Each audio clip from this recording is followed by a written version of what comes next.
El tema de hoy tiene que ver algo trascendental en la vida del cristiano, como es la tentación. Vamos a aprender hoy, conforme a la palabra de Dios, cómo vencer la tentación.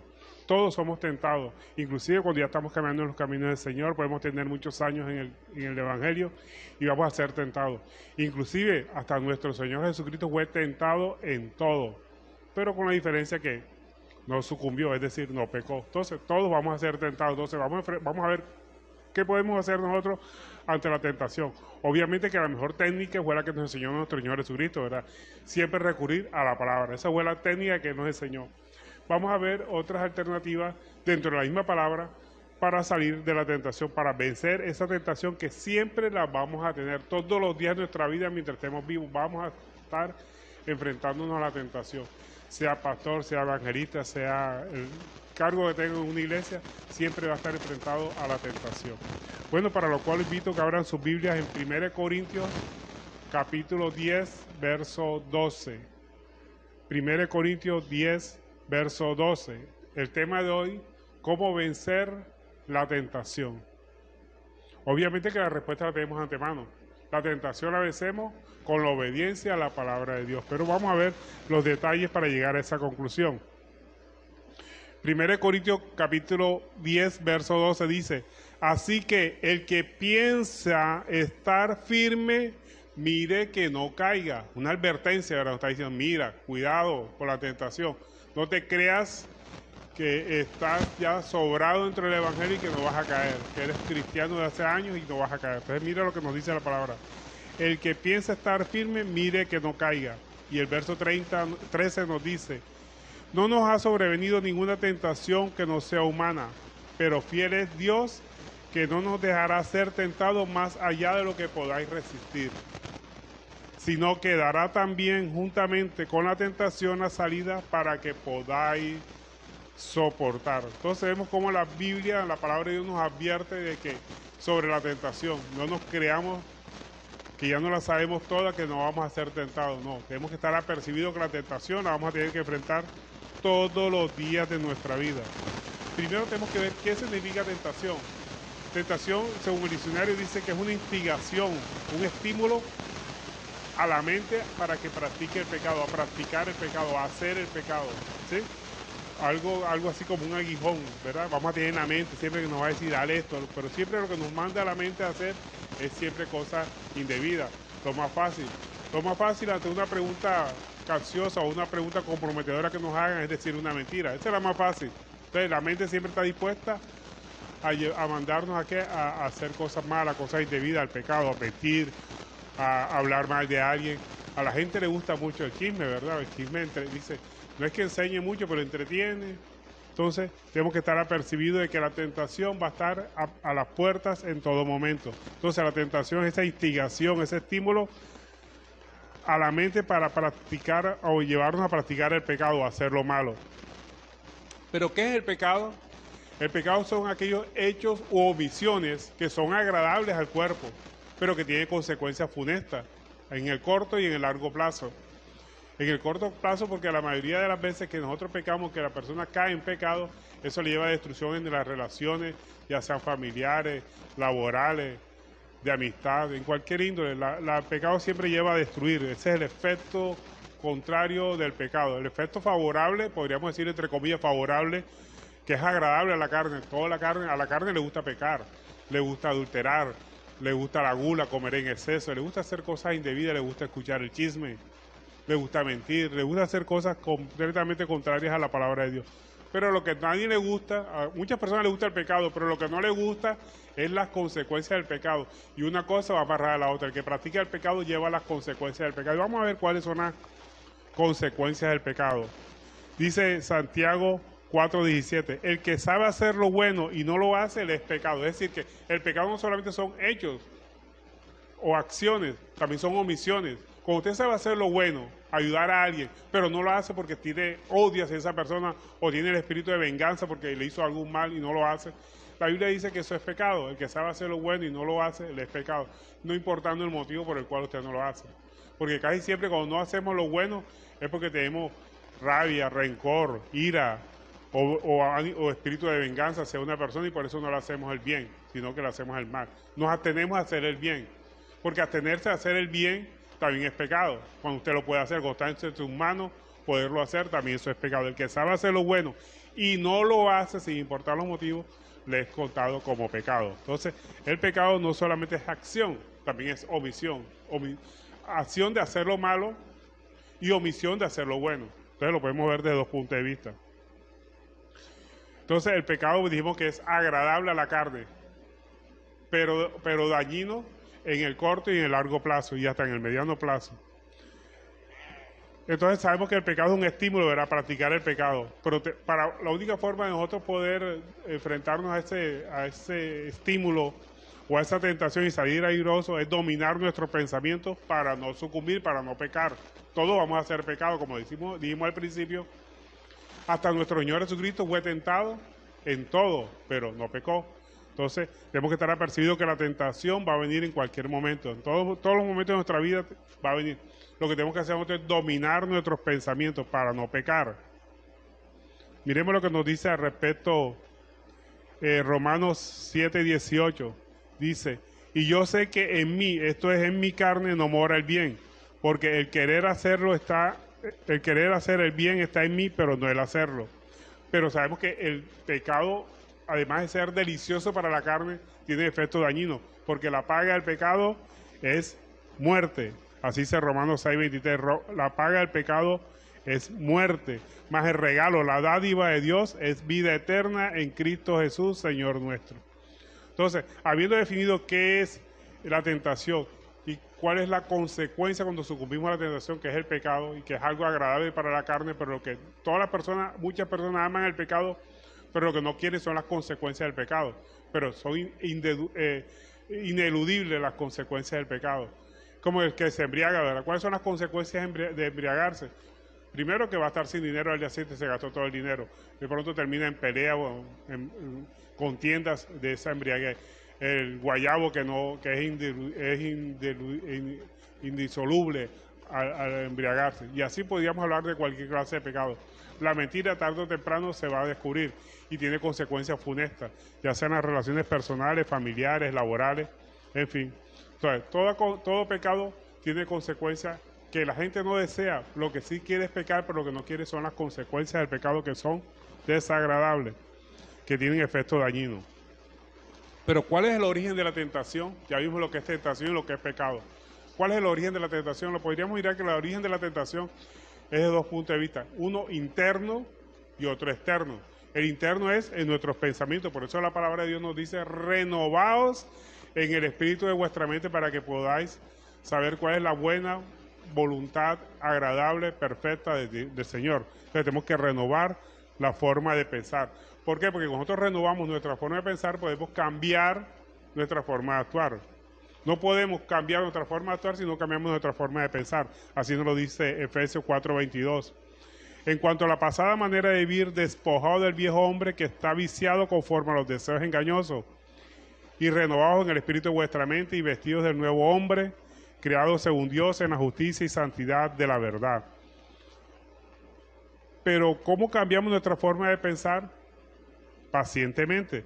¿Y qué significa paciencia? Paciencia es saber padecer o soportar algo sin alterarnos. Esa es la verdadera paciencia, soportar sin alterarnos, sin renegar, sin criticar, sin victimizarse. Porque muchos tienen paciencia pero se victimizan, ¿verdad?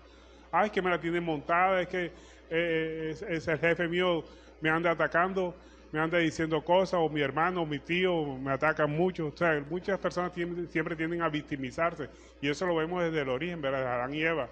Cuando Dios le preguntó a Adán, ¿qué hiciste? ¿Dónde estás tú, Adán? Y seguía que dijo, la mujer que tú me diste. O sea, le echó la culpa a Dios indirectamente. Y cuando le preguntó a Eva, Eva decía a Dios, la serpiente me engañó y yo comí. Es normal que no le preguntó a la serpiente, porque no hubiera seguido la cadena. Entonces, la paciencia, la verdadera paciencia es la capacidad de soportar, de padecer algo sin alterarse, Tener una paciencia, lo que podríamos llamar una paciencia positiva. ¿Cuál es una paciencia positiva? Esa paciencia que soporta las cosas y busca la manera de solucionar los problemas, no que se quede estancado y simplemente que empieza a criticar, a victimizarse, a renegar, a alterarse, a coger rabia, todo no. Me pasó esto, perdí, o no salir airoso en este proceso por esa etapa oscura, por así decirlo, que la que podamos soportar un momento dado, nos sirve ¿para qué? Para seguir adelante, para no cometer los mismos errores. Y esa es la verdadera paciencia, la capacidad de padecer o soportar algo sin alterarnos, sin victimizarnos, sin renegar, sin criticar, sin buscar culpables. Santiago 5:11 nos lo confirma, dice: he aquí, tenemos por bienaventurados los que sufren. Habéis oído de la paciencia de Job y habéis visto el fin del Señor, que el Señor es muy misericordioso y compasivo. Vemos aquí el caso extremo de Job, ¿verdad? Todo lo que padeció, todo lo que sufrió, y él nunca le echó la culpa a nadie. Él simplemente dijo: Jehová Dios, Jehová quitó, sea bendito el nombre del Señor. Entonces, eso es lo que tenemos que hacer nosotros. Saber que todo es un proceso en esta vida y que lo que Dios quiere es perfeccionarnos. Lo que Dios permite en nuestra vida, cosas buenas o sean malas, para nosotros, pero todo al final es para bien, como dice Romanos 8:28, todo al final es para bien. Tenemos que aprender a soportarlo con paciencia y saber que todo es un proceso en el cual nosotros vamos a salir airosos si tenemos la mirada puesta en Cristo, en saber que Cristo es el que está en medio de todas las circunstancias por las que estamos pasando y que todo lo que Dios permite en nuestra vida siempre es para nuestro bien. Entonces, ¿cómo vencemos las tentaciones? Cambiando la forma de pensar, con paciencia, o sea, esa capacidad de soportar y de padecer algo sin alterarnos, pero también sabiendo que nuestra fortaleza no viene de nosotros, viene de Cristo. Jesucristo dijo: sin mí nada podéis hacer. O sea que esa paciencia nuestra viene de Cristo, no es nuestra. Así nos lo dice el apóstol Pablo en el libro de Filipenses, capítulo 4, verso 12. Dice: sé lo que es vivir en la pobreza y lo que es vivir en abundancia. He aprendido a vivir en toda y cada una de las circunstancias, tanto a quedar saciado como a pasar hambre, a tener de sobra como a sufrir escasez. Y viene la frase que muchos repiten pero que no viene en el artículo anterior: todo lo puedo en Cristo que me fortalece. Es decir, que aprendo a soportar las circunstancias difíciles como las circunstancias en que me va muy bien. Las circunstancias difíciles para enfrentarlas para no achicopalarme, y las en las circunstancias en las que me va bien para no creerme más que otra persona. No, tenemos que siempre estar en una forma unánime con todas las personas y obviamente con Dios también. O sea, a soportar todo. Eso es lo que nos dice: todo lo puedo en Cristo que me fortalece. A soportar con paciencia cualquier circunstancia por la que estemos pasando. Sean circunstancias en las que nos va súper bien, como en aquellas circunstancias que nos va demasiado mal. Siempre mantenernos en una actitud de gracia. Por eso el Señor nos dice en su palabra: dar gracias por todo. Inclusive por esa circunstancia por la que estás pasando o que estemos pasando, que puede ser contraria a nuestra voluntad, porque todos queremos que nos vaya bien. Lo que tenemos que aprender es a soportar todas las circunstancias de la vida, como dijimos, tanto las que nos va bien como las aquellas que aparentemente nos va mal. Pero así como vimos que las tentaciones tienen origen interno, o sea, en nuestra propia mente, por eso tenemos que renovar nuestro pensamiento conforme a la palabra de Dios y obviamente buscar nuestra fortaleza en Cristo, porque sin Cristo nada podemos hacer. También las tentaciones tienen un origen externo. El origen externo es el mundo y sus deseos, porque el mundo nos arrastra a hacer lo que ellos hacen o lo que a ellos les parece que es lo mejor. Entonces nosotros tenemos que no imitar la conducta de los inconversos, sino a buscar siempre la obediencia a la palabra de Dios. El mundo quiere hacer sus propios deseos, pero cuando nosotros hacemos lo que hace el mundo, entramos en adulterio espiritual, haciendo lo que Cristo quiere y lo que el mundo hace. No podemos estar en dos aguas: o estamos con Cristo o estamos con el mundo. Por eso Dios dice que si somos tibios nos vomitará de su boca, porque quiere que seamos calientes, o sea, que estemos metidos en la candela, metidos en la palabra de Dios, en obediencia a la palabra de Dios, que no seamos fríos ni tibios, sino que estamos calientes en la palabra de Dios. Por eso en 1 Juan 2:15 nos dice que no amemos al mundo. Dice: no améis al mundo ni las cosas que están en el mundo. Si alguno ama al mundo, el amor del Padre no está en él. Porque todo lo que hay en el mundo, los deseos de la carne, los deseos de los ojos y la vanagloria de la vida, no proviene del Padre, sino del mundo. Y el mundo pasa y sus deseos, pero el que hace la voluntad de Dios permanece para siempre. Y también nos advierte que no hagamos lo que hace Dios y lo que nos manda a hacer Dios y lo que hace el mundo, porque entraríamos en adulterio espiritual. Y Dios nos dice: almas adúlteras, en Santiago 4:4, que nos dice: oh almas adúlteras, ¿no sabéis que la amistad del mundo es enemistad contra Dios?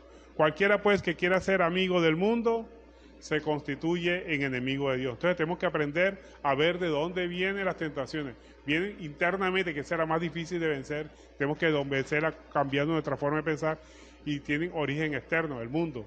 Las cosas que hace el mundo muchas veces las queremos estar haciendo también nosotros. Entonces nosotros tenemos que estar apercibidos contra las tentaciones. La Biblia nos habla de advertencia, es una advertencia que está contra las tentaciones. Por eso nos dice el apóstol Pablo en 1 Corintios 10:12, el que piense estar firme, mire que no caiga. Es decir, que entre más andemos en la palabra de Dios, más tentaciones van a venir. Porque para el inconverso no tiene tentación, le dan ganas de tomarse a tomar, eso no es ninguna tentación para él. Al contrario, termina haciéndolo. Tentación es cuando empieza la lucha espiritual en nosotros a hacer o a no hacer alguna cosa, una lucha que viene internamente. El inconverso quiere adulterar, pues sale a adulterar. Y al inconverso se le presenta la oportunidad de mentir, lo dice con tremenda facilidad de mentir. El cristiano no, le presenta una lucha en no mentir, en no hacer las cosas contrarias a la palabra de Dios. Entonces tenemos que estar apercibidos de que piense que estar firme no caiga. ¿Qué nos indica esto? Que el que piense estar firme, mire que no caiga. Pero está diciendo que nadie se sienta seguro de no pecar. Nadie. La misma palabra nos dice, no hay justo que no haga el bien y nunca peque, que haga siempre el bien y nunca peque. O sea que de una u otra forma pecamos. Pero ¿cuál es la diferencia entre el pecado que comete un cristiano y el pecado que comete una persona incrédula? Que el pecado que comete el cristiano lo hace involuntariamente. Muchas veces por el momento de ira, intenso dolor, un momento dado. Pero el inconverso se prepara y lo hace como constantemente, rutinariamente el pecado. El cristiano puede pecar accidentalmente, y por eso la palabra nos dice, si alguno ha pecado, hablando de cristiano, obviamente, abogado tenemos para con Cristo Jesús, Señor nuestro. Pero la idea es que nadie peque, la idea es que siempre que vengan esos sentimientos que nos llevan a hacer lo contrario a la palabra de Dios, nos vayamos en oración para que Cristo, Señor nuestro, nos ayude y podamos seguir avante. Entonces, nadie se sienta seguro de no pecar, porque puede ser el primero en hacerlo. Entonces, tenemos que estar siempre agarrados del Señor. Las tentaciones todos los hemos tenido, en cualquier momento van a venir, pero Dios siempre nos muestra la salida de la tentación. Por eso tenemos que estar apercibidos de las tentaciones y también obviamente de la salida que Dios nos da para salir de ellas. Entonces, la solución contra las tentaciones, ¿cuál será? Estar apercibido, no creerse autosuficiente. No es que yo me la sé todo y yo salgo rápido de esa tentación, no. Tenemos que reconocer aquellas personas y aquellas situaciones que nos incitan a pecar y evitarlas. Tenemos que evitarlas para que no surjan esos problemas de la tentación. También tenemos que apartarnos de todo aquello que usted sabe que es erróneo, que va contra la palabra de Dios. También tenemos que escoger lo que es correcto y lo más importante, orar. Porque sin oración, la oración es la fuente de poder, la que nos une con nuestro Señor Jesucristo. Cuando nos sentamos débiles, que vamos a sucumbir ante una tentación, es momento de orar pidiendo ayuda a Dios para que nos saque adelante.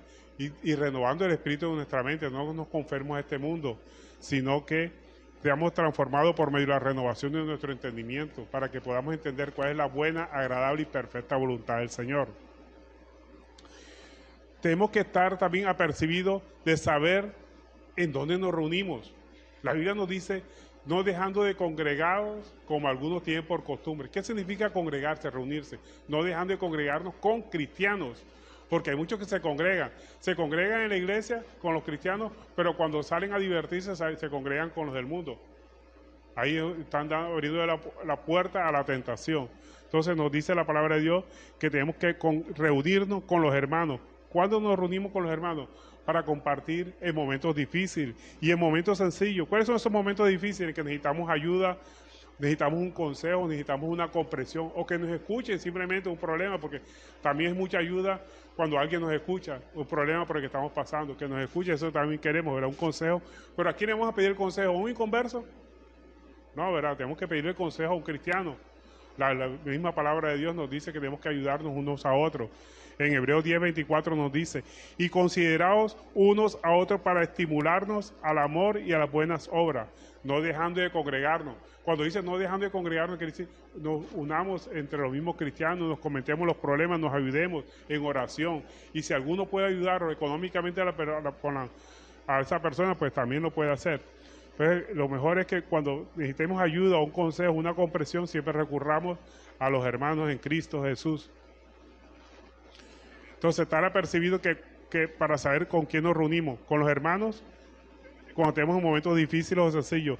Y en el templo de Dios, en la antigüedad o en el Antiguo Testamento, el templo era físico, era un rito hebreo antiguo, que era la piedra inerte, o sea, ese palacio que construyó Salomón, el primer templo y el segundo templo. Pero el anterior al templo de Jerusalén se construyó lo que era el tabernáculo, ¿sí? que lo hacían cuando iban en camino a la tierra prometida los hebreos, ¿verdad?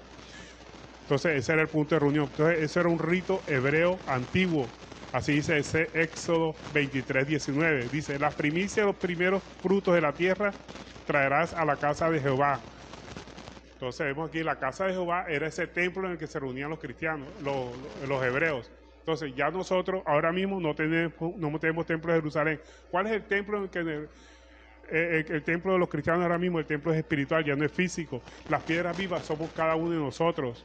Somos todos los cristianos el verdadero templo del Señor, que buscamos estar unidos en un mismo espíritu para con el Señor, en el que Cristo es el sumo sacerdote y nosotros como la casa de Dios. ¿Por qué decimos que el templo físico era un rito hebreo antiguo? Miremos lo que nos dice el Salmo 122, verso 1. Dice, yo me alegré con los que me decían, a la casa de Jehová iremos. Pero el verso 2 nos dice, nuestros pies estuvieron dentro de las puertas, oh Jerusalén. Vemos que este versículo, el Salmo 122, es una oración por la paz de Jerusalén después de regresar de su peregrinación. Vemos que este versículo es destinado al pueblo hebreo precisamente cuando lo hicieron después de regresar de la peregrinación, más exactamente lo escribió David. Entonces vemos aquí cuando dice, yo me alegré con lo que decían en la casa de Jehová, iremos, pero se estaba refiriendo al pueblo hebreo, no a la iglesia no a la iglesia cristiana.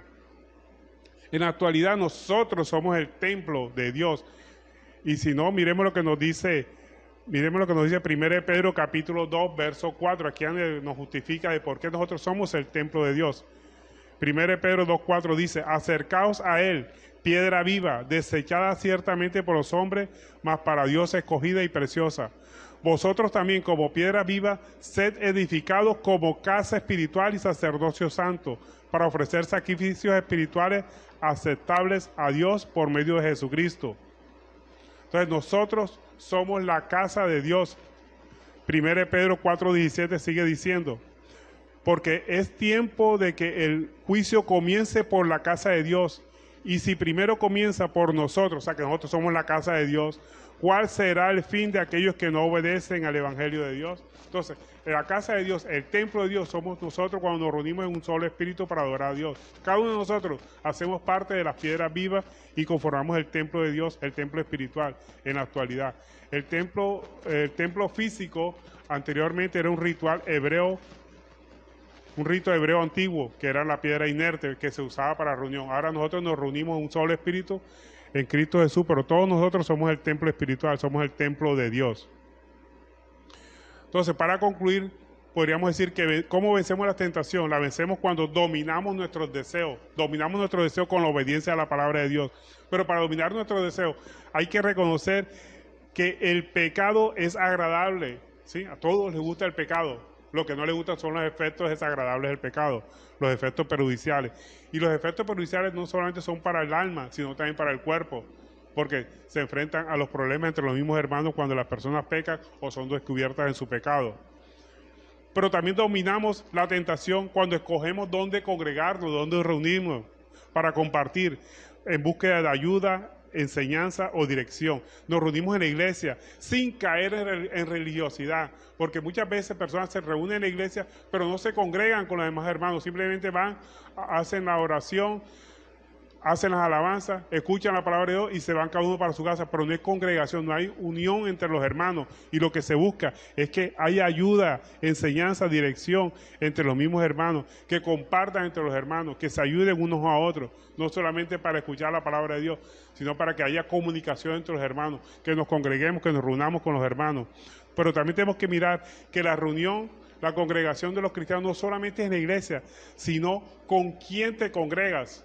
Porque muchas personas pueden reunirse en una iglesia religiosamente y dicen, ya ahí cumplí con el Señor porque fui a la iglesia. No, además de eso, tenemos que mirar con quién nos congregamos.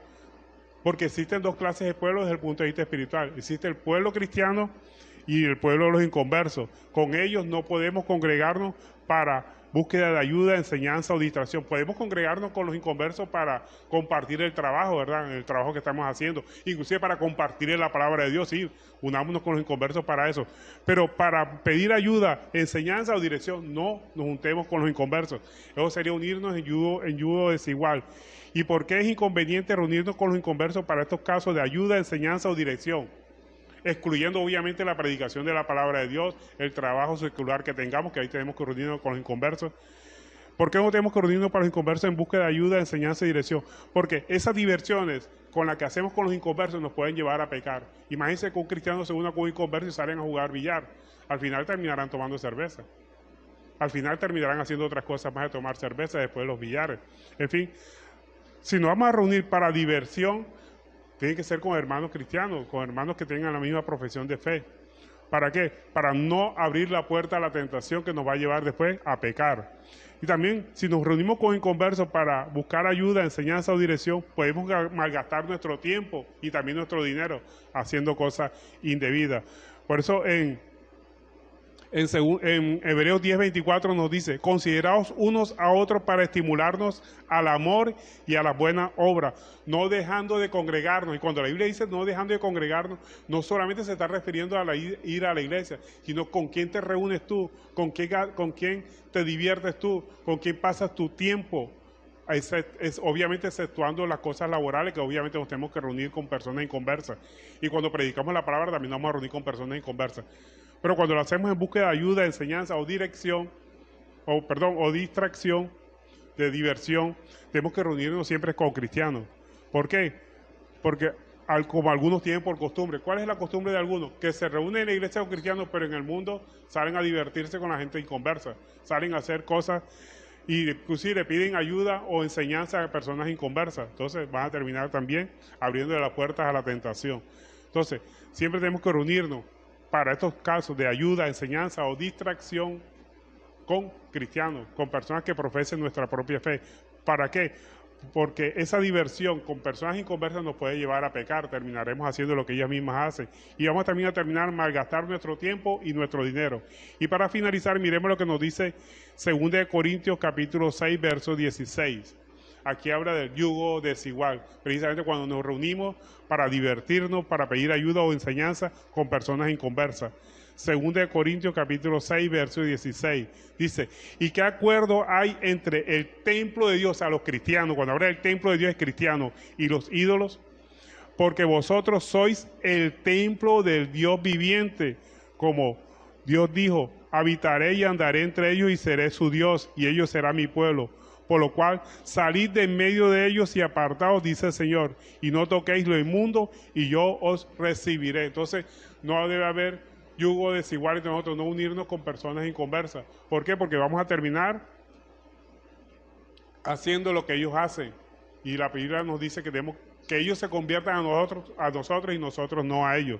Entonces, tenemos que evitar esas clases de reuniones con los inconversos, como para pedirle ayuda, enseñanza, o en momentos de diversión con inconversos. No, siempre tiene que ser con cristianos. Y con los inconversos obviamente nos reunimos para cuestiones laborales, otras cuestiones, ¿verdad?, que podemos hacer con los inconversos, como predicarle la palabra de Dios. Eso sí es fundamental. Nos reunamos con ellos para predicarle, porque ¿cómo va a entender la palabra de Dios si no hay quienes prediquen?